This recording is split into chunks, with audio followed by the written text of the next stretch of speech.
কক্সবাজার সমুদ্র সৈকত শুধু বিশ্বের দীর্ঘতম সমুদ্র সৈকতই নয়, এটি যেন মানুষের অনুভূতিরও এক বিশাল ঠিকানা।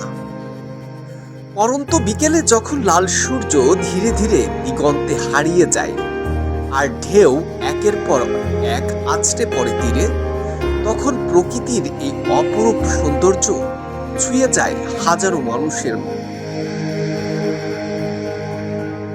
পরন্ত বিকেলের কক্সবাজার, পশ্চিম আকাশে লাল সূর্যের বিদায় আর উত্তাল সমুদ্রের অবিরাম ঢেউ, চারিদিকে যেন এক অপার্থিব সৌন্দর্যের আবহ।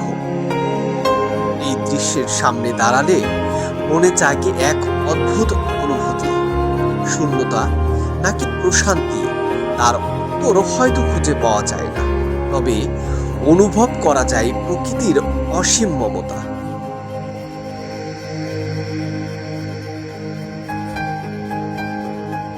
সমুদ্রের তীরে মানুষের ঢল, কেউ এসেছেন প্রিয় মানুষটির হাত ধরে কিছু নির্ভেজাল সময় কাটাতে, আবার কেউ শত মানুষের ভিড়েও একা বুক ভরা না বলা কষ্ট আর অশ্রু নিয়ে দাঁড়িয়ে আছেন লোনা জলের সামনে।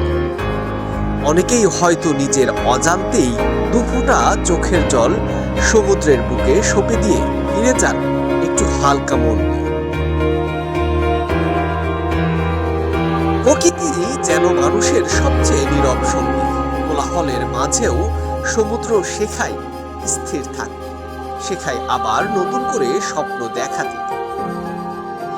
বিশ্ববাসীরা মনে করেন মহান আল্লাহ তার বান্দাদের জন্য পৃথিবীতে এমন অসংখ্য সৌন্দর্য ছড়িয়ে দিয়েছেন, যাতে মানুষ ক্লান্তি আর দুঃখ ভুলে নতুন করে বাঁচার শক্তি খুঁজে পায়। কক্সবাজারের এই বিশাল সমুদ্র যেন সেই অফুরন্ত রহমতের এক অনন্য নিদর্শন।